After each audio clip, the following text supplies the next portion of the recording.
The scent of expensive pine cleaner and lemon wax hung heavy in the air of the upper Manhattan penthouse, but to Elia Cooper, it smelled like a crime scene. For 28 years, this 32nd floor sanctuary overlooking the lush, green canopy of Central Park had been her North Star. It was the place where her grandfather, Jeff Cooper, had told her stories of his arrival from Ireland with nothing but $200 and a suitcase full of ambition. It was a place of mahogany, old leather, and the dusty, comforting scent of rare books. Now, under the renovations of her mother, Linda, it looked like a cold, sterile gallery. The warm beige walls were a bruised charcoal gray. The vintage Dublin landscapes had been replaced by jagged, incomprehensible abstracts. Elia stood in the kitchen, her fingers trembling as she gripped the edge of the marble countertop. Her parents were in the master suite, their voices muffled but urgent. Only 2 months ago, they were ordinary suburbanites in New Jersey, a hard-working accountant and an HR assistant. But the bankruptcy of Richard's firm had stripped away their middle-class veneer, revealing something jagged and predatory underneath. Her gaze fell on a crumpled piece of yellow legal pad paper tucked under a fruit bowl. Curiosity, fueled by weeks of growing unease, compelled her to smooth it out. Contact real estate attorney, power of attorney, dementia clause, forged signature, risk level low, timeline 3 months. The words hit Elia like a physical blow. Her breath hitched, a sharp, jagged sound in the quiet kitchen. Dementia clause, she whispered, the syllables tasting like poison. Her grandfather was 75, yes, but he was as sharp as the Irish whiskey he favored. He still managed his own multi-million-dollar logistics investments and could recite Yeats from memory. "Is the coffee ready, honey?" Elia jumped, nearly knocking over the fruit bowl. Her father, Richard, stood in the doorway. He looked different these days. The soft, tired eyes of the man who used to help her with her math homework were gone, replaced by a restless, calculating stare. He was wearing a new suit, expensive, likely bought with money he didn't have. "Almost, Dad," Elia said, her voice miraculously steady despite the jackhammering of her heart. She slid the note into her pocket with a sleight of hand she didn't know she possessed. "Good. We're going to have a talk with your grandfather today," Richard said, leaning against the counter. "He seems confused lately. Did you notice how he forgot where he put his keys yesterday?" "He's 75, Dad. Everyone loses their keys," Elia replied, forced a small, tight smile. "It's more than that. It's the safety. This place is too big for a man in his condition. Linda and we think it's time we took the burden off his shoulders." Legally speaking, Elia felt a cold shiver crawl down her spine. The double agent role wasn't something she chose. It was something thrust upon her the moment she realized her parents weren't just desperate, they were dangerous. Later that evening, under the guise of checking on Grandpa's library, Elia slipped into Jeff's study. The room was the last bastion of the old world. Jeff sat behind his antique mahogany desk, his eyes fixed on the city lights below. "Grandpa," she whispered, closing the door softly. Jeff didn't turn around immediately. "They moved the thread, Elia." "What?" He turned his chair, his expression grave. "I've kept a tiny silk thread at the corner of my document drawer since 1984. It's an old habit from the shipping docks. Someone opened my will today. Someone who wasn't me." Elia didn't hesitate. She pulled the crumpled yellow note from her pocket and laid it on the desk. "They're planning to claim you have dementia, Grandpa. They want to file for conservatorship and transfer the title of the penthouse while you're incapacitated." Jeff picked up the note, his eyes scanning the clinical handwriting of his own son. For a moment, his shoulders sagged, and he looked every bit of his 75 years. The betrayal was a visible weight, but then a spark of the old Irish fighter returned to his eyes. He didn't cry. He didn't rage. He simply folded the paper with surgical precision. "I taught Richard how to balance a ledger," Jeff said quietly. "But I never taught him that a man's legacy isn't just his money, it's his word. If he wants to play the villain in this story, he's forgotten who wrote the book." "What do we do?" Elia asked, her voice cracking. I can't just sit there and watch them do this to you. Jeff reached out and took her hand. His grip was surprisingly strong. I need you, Elia. I need you to be my eyes inside this house. I need you to be the daughter they think you are. Laugh at their jokes. Agree with their concerns. And every time they take a step, you tell me. You want me to spy on them? I want you to help me save them from themselves, Jeff replied, though his voice had grown colder. And to save what I built for you. There is a man named Marcus Webb. He's a former detective. I'm meeting him tonight. We're going to orchestrate a sting, Elia. But it only works if they believe I'm the victim they want me to be. The following weeks were a masterclass in deception. Elia, a woman who usually wore her heart on her sleeve, became a shadow. She sat through Sunday dinners, listening to her mother talk about modernizing the estate. She watched her father whisper into his phone, discussing emergency property transfers with a shady attorney named David Klein. Every time she felt like screaming, every time she wanted to grab her father by the lapels and demand to know where the man she loved had gone, she thought of the dementia clause. She began recording. In the quiet of the night, she would leave her phone in the kitchen or near the living room, capturing the chilling reality of her parents' descent. We have the fake evaluation from Tony Diaz, she heard her mother say on a Tuesday night. The notary is on board for $2,000 cash. Once Jeff is on the plane to Ireland, we file the deed. By the time he comes back, he won't be the owner. He'll be a guest we can transition to a facility. Elia's blood ran cold as she listened to the playback in her own apartment later that night. She forwarded the file to Marcus Webb, the private investigator. The plan was set. Jeff would announce a 3-month vacation to Europe to visit his brother. It was the perfect window. It gave Richard and Linda the confidence they needed to finalize their forgery. On the day of the departure, Elia stood at the penthouse entrance. Her parents were there, acting the part of the doting family. Have a wonderful time, Dad, Richard said, hugging Jeff with a warmth that made Elia nauseous. Don't worry about a thing here. We've got it all under control. I know you do, Richard, Jeff said, his voice calm, almost serene.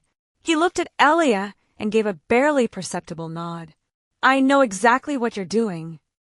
Richard blinked, a flicker of doubt crossing his face, but it was quickly replaced by greed. As the elevator doors closed on her grandfather, Elia turned to her parents. Her mother was already reaching for the phone, likely to call the document specialist. Are you okay, Elia? Linda asked, her eyes already scanning the living room, imagining the new furniture she'd buy with the equity of the penthouse. I'm fine, Mom, Elia said, forced a tear to her eye, an easy feat given the circumstances.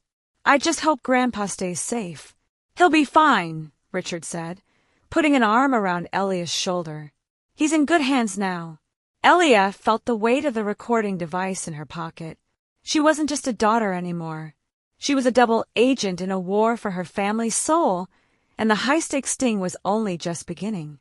As she walked back into the charcoal-gray living room, she knew that by the time her grandfather returned, her parents wouldn't be looking at a penthouse, they'd be looking at a prison cell.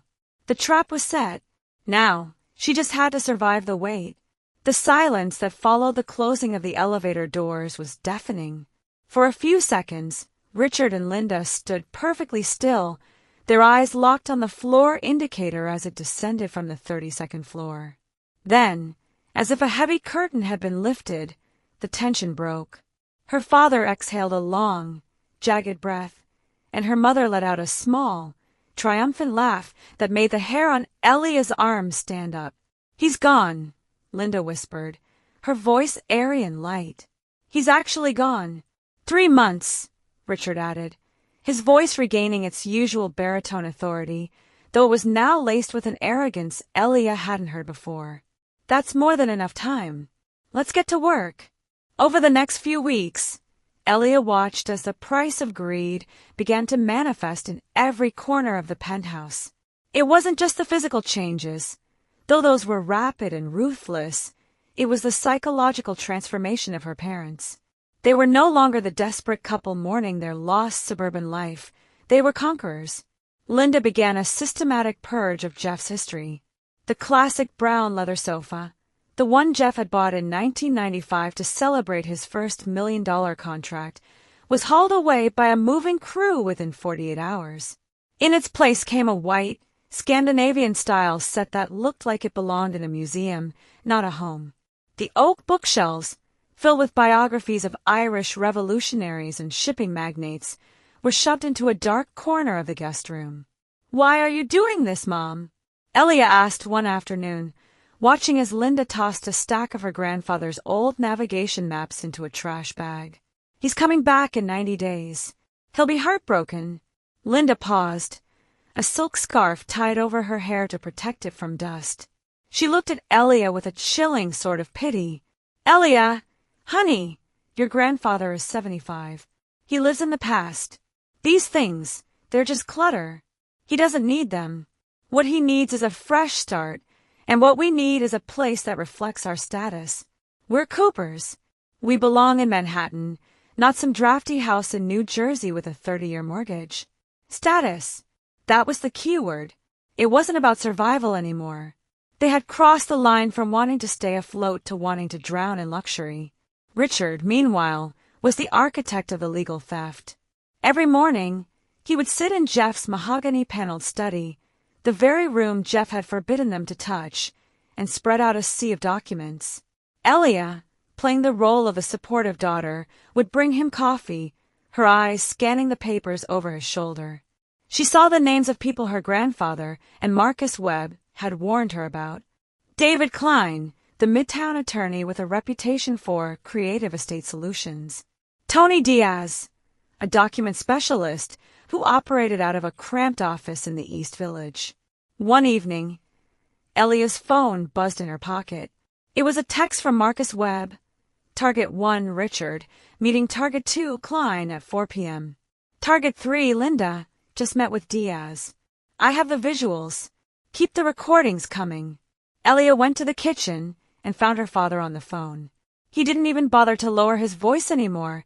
He assumed Elia was on their side, a fellow victim of Jeff's selfish hoarding of wealth.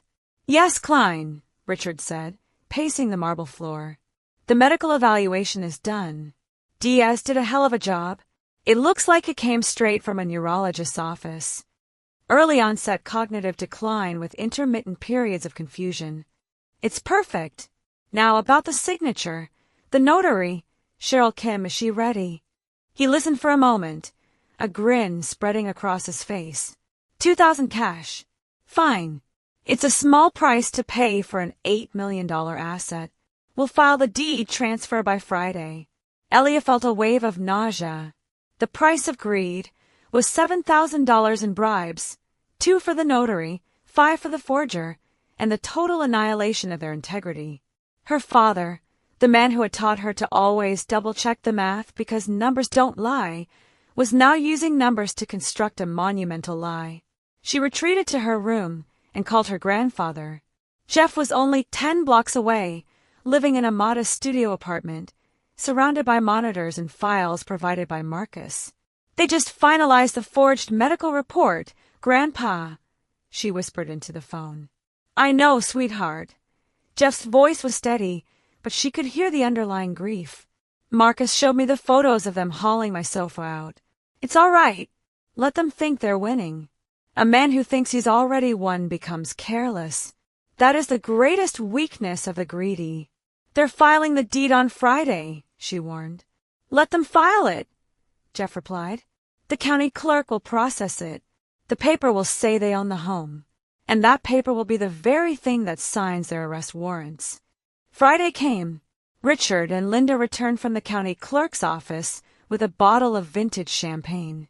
They toasted to new beginnings while standing on the 32nd floor balcony. They looked out over Central Park like they owned the city itself. The transformation was complete. Her mother was now wearing designer dresses she couldn't afford, and her father had joined a private club in the city, charging the initiation fee to a credit card he intended to pay off once he took out a line of equity on the penthouse. They were living on borrowed time and stolen air. In the final month of Jeff's vacation, The arrogance reached its peak. Linda started interviewing moving companies to pack up Jeff's remaining personal belongings. "Where are you going to put his books, Mom?" Ellie asked. "There's a very nice assisted living facility in Westchester," Linda said, sipping a martini. "They have a library. He'll be much happier there. Constant care, people his own age, and we'll have a space here to host the charity galas your father wants to start." Elia realized then that her parents had convinced themselves they were doing Jeff a favor. Greed had a way of warping the mind until the most heinous betrayal looked like an act of mercy. They truly believed Jeff didn't need the $8 million, so taking it wasn't stealing, it was reallocating. The week before Jeff was scheduled to return, Richard sent the email. Elia saw him draft it. Subject: your retirement. "Dad, we have some news. While you were away, we took the liberty of arranging your affairs. The penthouse is now in our names. It's for the best, given your health. We found a wonderful place for you in Westchester. Don't worry about the move. We've handled everything." It wasn't an email to a father. It was a memo to a tenant. The night before the confrontation, Elia met Marcus Webb in a small diner near Queens. He handed her a small, high-definition button camera. "Pin this to your blouse tomorrow," Marcus said. "Your grandfather wants every word recorded, not just for the police, but for his own soul. He needs to see them choose the money over him one last time before he lets the hammer fall." "Are the police ready?" Elia asked, her hand shaking. "The warrants are signed. Forgery, grand larceny, elder abuse. Your parents didn't just steal a house, Elia. They documented their own downfall." Elia returned to the penthouse that night. The beige walls were gone. The Dublin painting was gone. Her grandfather's scent was gone, replaced by the cloying perfume of her mother's expensive candles. She lay in bed, staring at the ceiling, thinking about the $8 million. To her parents, it was a ticket to a life they hadn't earned. To her grandfather, it was 50 years of sweat, shipping containers, and Irish grit. To Elia, it was the price of her family's destruction. As the sun began to rise over the Manhattan skyline on that beautiful Saturday in June, Elia dressed in a simple blouse, pinning the tiny camera to her collar. She walked into the living room where her parents were already standing, looking like the lords of the manor, clutching their forged documents and their new keys. They were ready to evict a ghost. They had no idea that the man they had spent months documenting, dismissing, and defrauding was already in the elevator, and he wasn't coming home to retire. Elia took her place by the window, her heart pounding like a drum.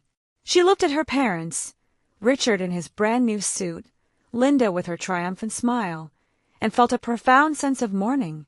The price of greed had been paid in full. The elevator chimed.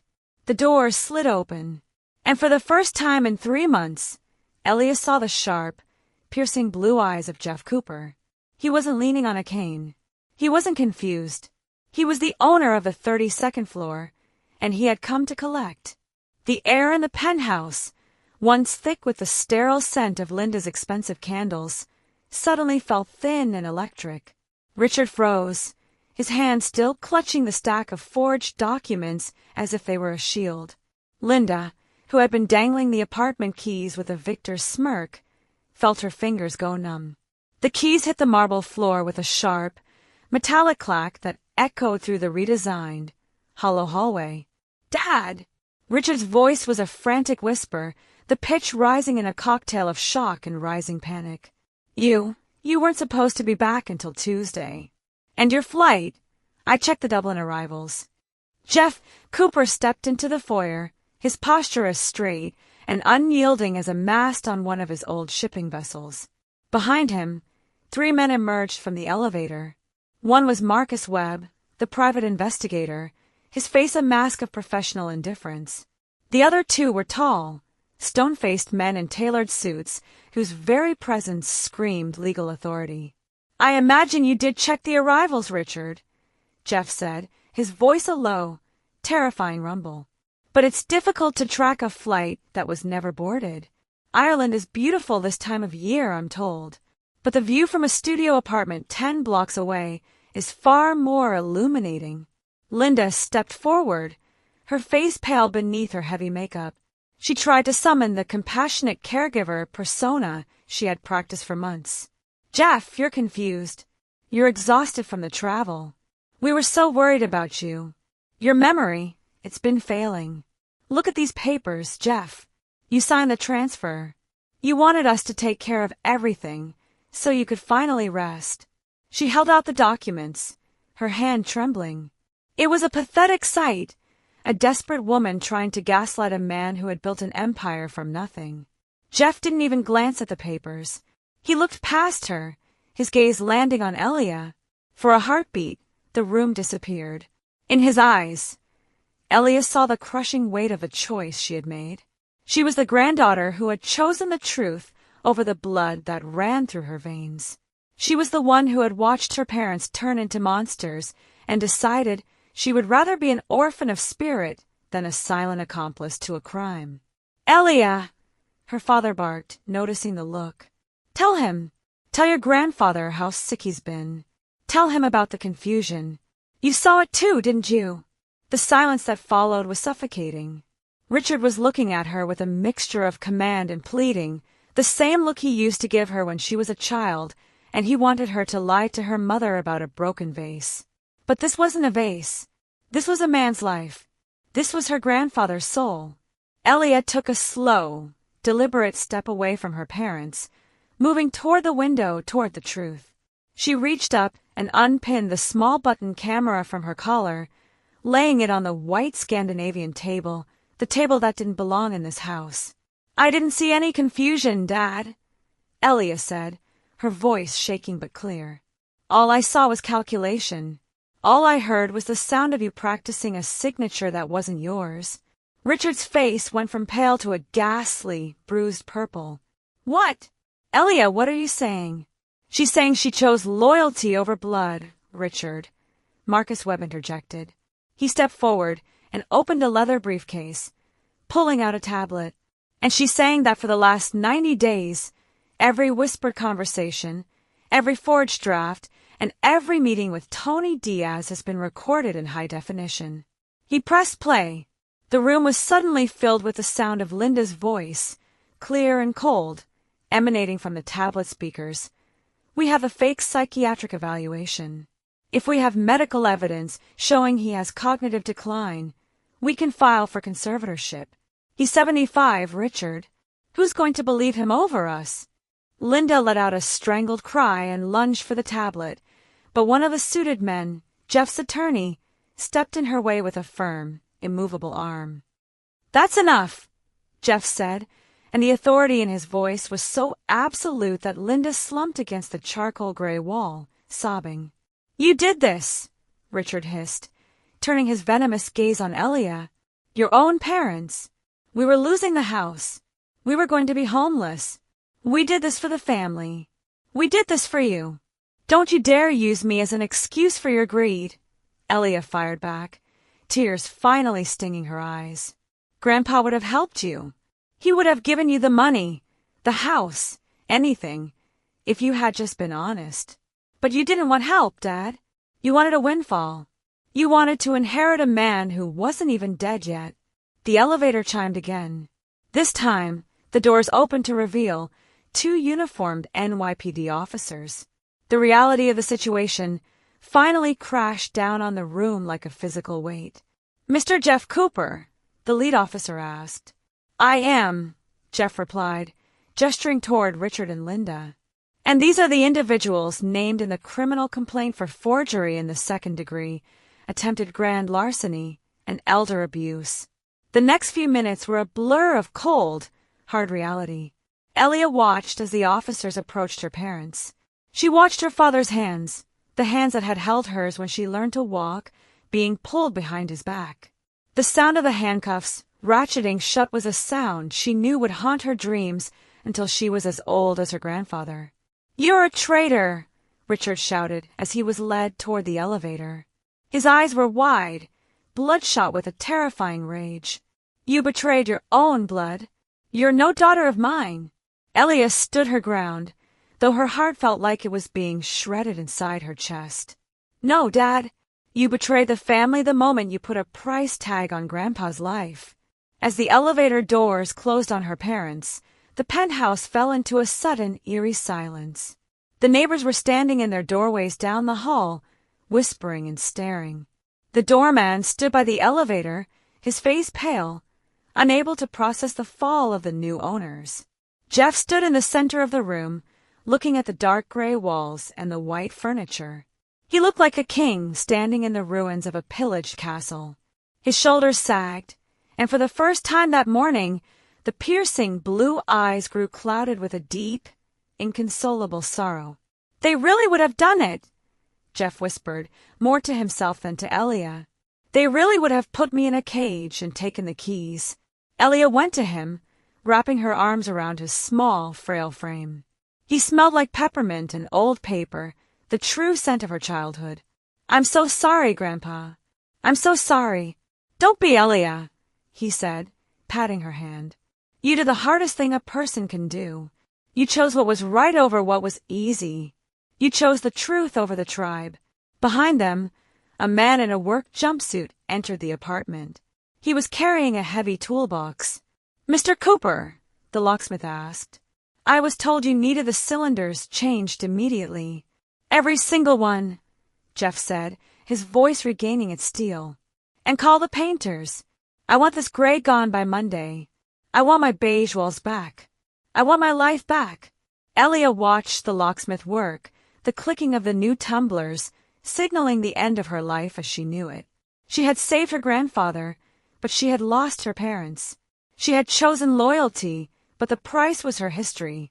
As the sun began to set over Central Park, casting long, golden shadows across the room, Elia realized that blood might be thicker than water, but it was easily poisoned by greed. True family wasn't found in a birth certificate. It was found in the people who stood by you when the world tried to forge your ending. She looked at her grandfather, and he looked back at her with a sad, knowing smile. They were the only Coopers left in the penthouse, and though the walls were currently the wrong color, for the first time in 3 months, Elia felt like she was finally home. The echoes of the police officer's boots and her father's desperate shouts still seemed to vibrate in the sterile, white-painted air. Elia sat on the edge of a minimalist chair that felt like ice against her skin, watching Jeff Cooper walk slowly toward the window. He didn't look like a victim. He looked like a man who had just finished a long, grueling game of chess, one where he had been forced to checkmate his own flesh and blood. You never intended to go to Ireland, did you? Elia asked softly. Her voice sounded thin in the vastness of the living room. Jeff turned, the sunset catching the deep lines of his face, mapping out 75 years of hard-earned experience. Oh, I'll go eventually, Elia. Patrick is still waiting for me in Dublin. But I couldn't leave the gate open while the wolves were circling the fold. I had to know for sure. He gestured for her to follow him. They walked past the kitchen, where the forged documents still sat like a stain on the counter, and into his study. The room was a mess of wires and monitors that hadn't been there when Richard and Linda were in charge. Marcus Webb stood by a desk, packing away a series of high-end recording devices.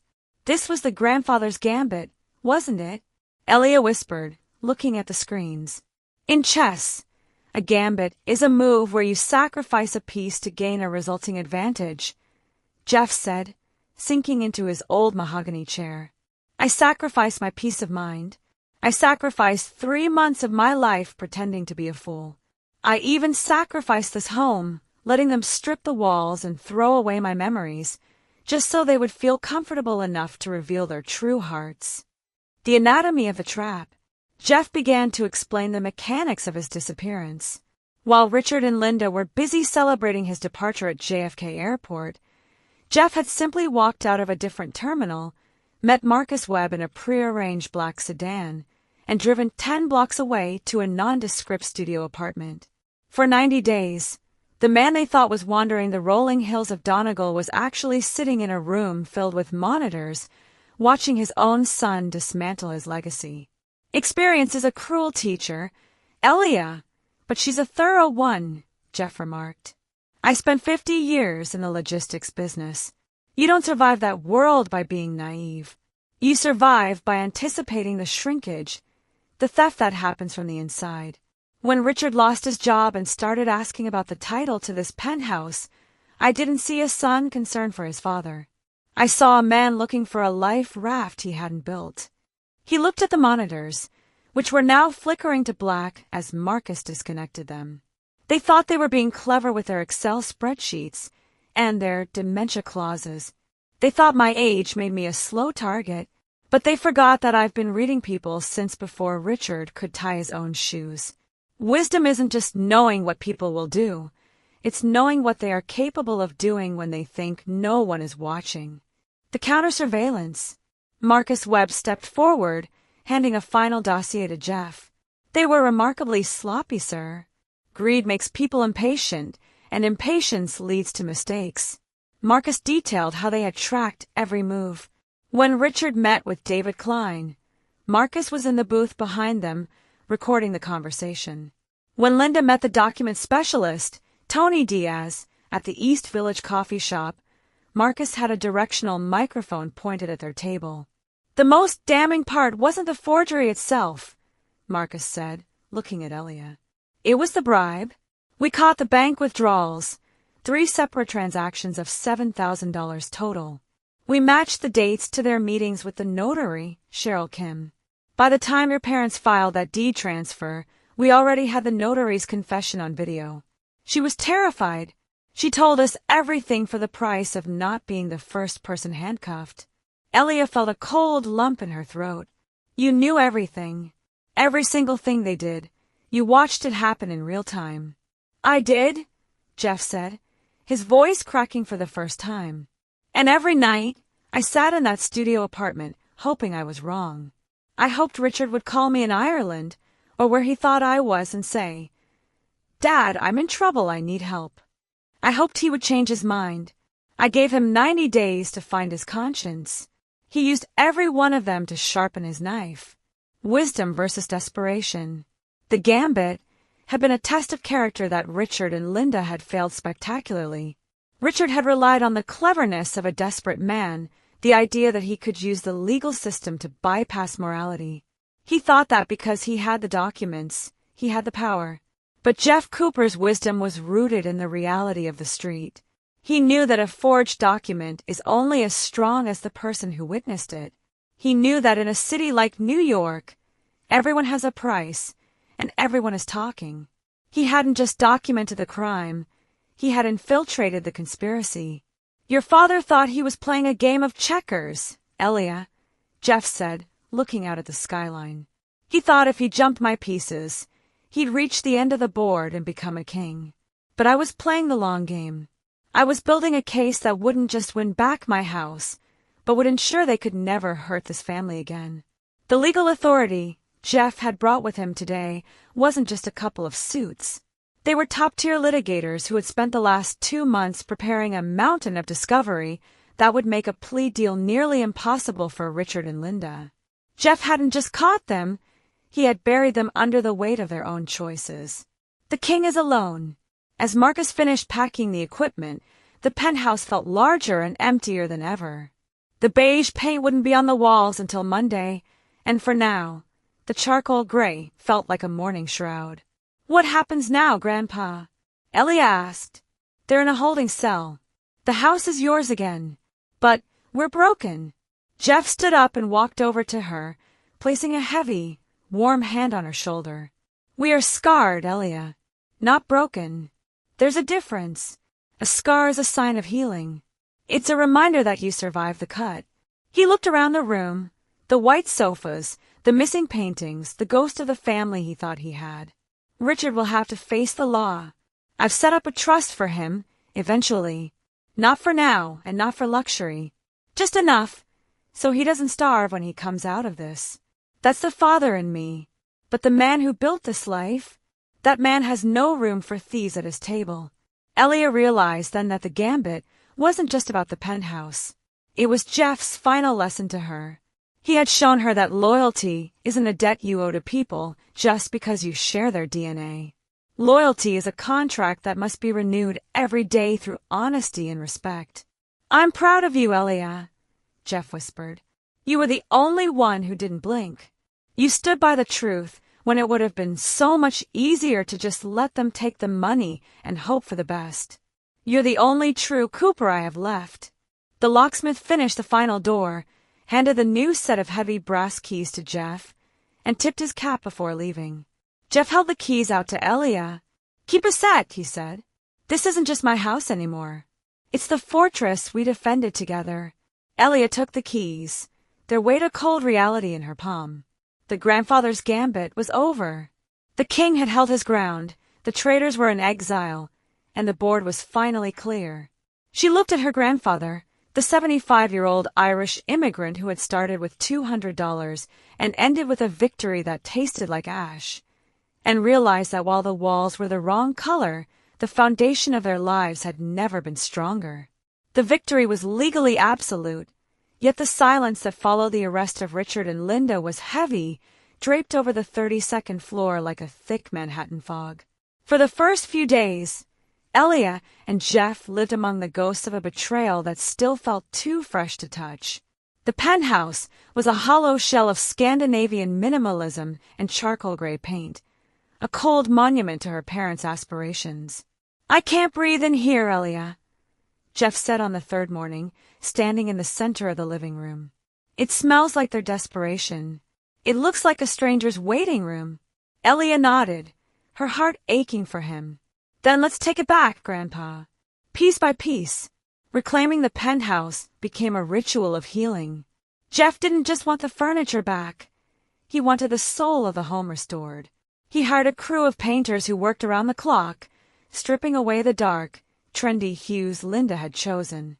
Elia watched as the bruised gray vanished under coats of warm linen and antique beige, the soft, welcoming colors Jeff had loved for decades. Then came the furniture.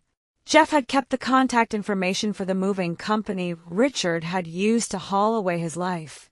With a few sharp phone calls and a check that didn't blink, he tracked down the original leather sofa. It had been sitting in a climate-controlled warehouse in Jersey City, tagged for auction. When the movers brought it back, the classic brown leather worn in all the right places, smelling of faint tobacco and history, Jeff sat on it and wept silently for 5 minutes. This was the first thing I bought when I knew I'd made it, he whispered, running a hand over the armrest. Your grandmother and I sat here the night we moved in. We looked at the park and thought we were the luckiest people in the world. Richard knew that. He knew what the sofa meant. Next came the Dublin painting. Jeff rehung it himself, his hand steady as he centered the frame. The green hills and gray skies of his homeland once again watched over the hallway. The glass display cases filled with fashion magazines were donated to a local library, replaced by the oak bookshelves that groaned under the weight of history books and navigation maps. But while the physical restoration was moving quickly, the emotional reclamation was a far more jagged process. 2 weeks after the trial, Elia's phone buzzed during her lunch break at the elementary school in Queens. It was a voicemail from her mother. Elia, honey, it's Mom. I know you don't want to talk to us, but you have to understand. We had no choice. We were desperate. I can't sleep, sweetheart. Please call me back. Elia listened to the message 3 times, her hand shaking. Her mother's voice was a wreck, fragile, high-pitched, and soaked in a sorrow that felt genuine. Part of Elia, the little girl who used to bake chocolate chip cookies with Linda, wanted to reach out. But then she remembered the dementia clause. She remembered the hidden cameras showing her mother practicing Jeff's signature. She deleted the voicemail. Then came the email from her father. It was long, written in the early hours of the morning from the cramped Bronx apartment where they were now hiding from their debts. I'm 52, Elia. Who's going to hire a 52-year-old accountant in this market? I did it for survival. I did it for family. For you. Jeff has $8 million. Is it fair that he lives in luxury while his own blood struggles? I'm not saying I was right, but I want you to understand. We've lost everything. I'm delivering food for DoorDash. Your mother is working 2 jobs. Can you forgive us? Not because we deserve it, but because we're your family. Elia forwarded the email to Jeff. They sat in the study that evening, the golden light of the sunset reflecting off the polished mahogany desk. Survival. Jeff scoffed softly, though there was no malice in his voice, only a profound weariness. He thinks survival is stealing from the hand that would have fed him. I would have paid off their mortgage, Elia. I would have helped him find a new firm. But Richard didn't want a ladder, he wanted the whole mountain. He says I should forgive them because they're blood, Elia said, looking at the screen. Jeff looked at her, his eyes sharp and wise. Forgiveness is a gift you give yourself, so you don't have to carry the anger, Elia. But forgiveness is not a contract for re-entry. You can forgive a wolf for being a wolf, but you don't let him back into the sheepfold. The most difficult moment of reclamation came 6 months later. Elia was leaving her classroom when she saw a figure standing in the hallway of the school. It was Linda. Her mother looked like a shadow of the woman who had stood triumphantly at the penthouse door. She had lost significant weight. Her hair had turned almost entirely gray, and her clothes, an old sweater and faded jeans, looked worn and tired. 10 minutes, Elia said, leading her to the empty school cafeteria. They sat at a plastic table, the bright fluorescent lights of the school highlighting every line of grief on Linda's face. I'm sorry, Linda began, her voice trembling. I regret every decision. If I could go back and undo it, I would. We were just so scared, Elia.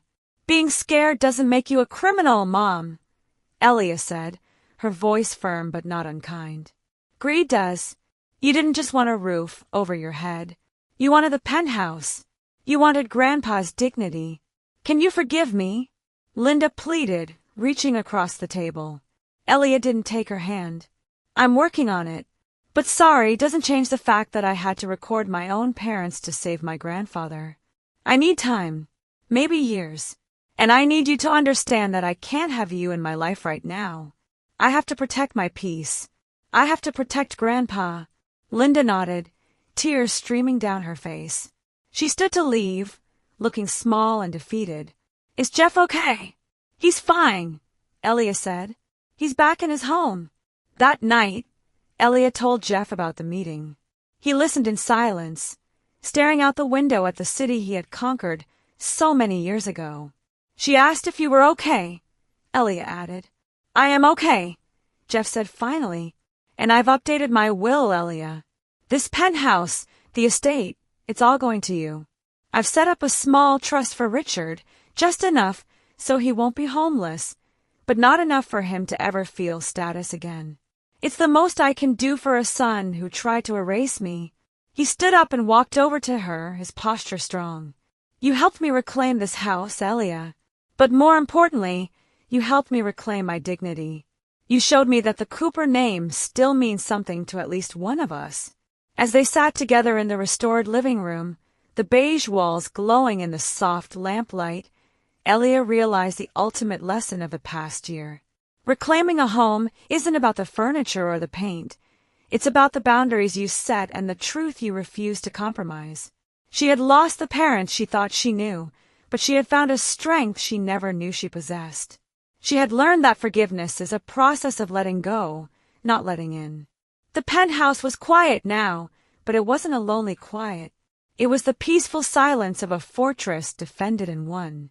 Elia looked at her grandfather, the man who had turned $200 into a legacy, and she knew that the Cooper story wouldn't end in betrayal.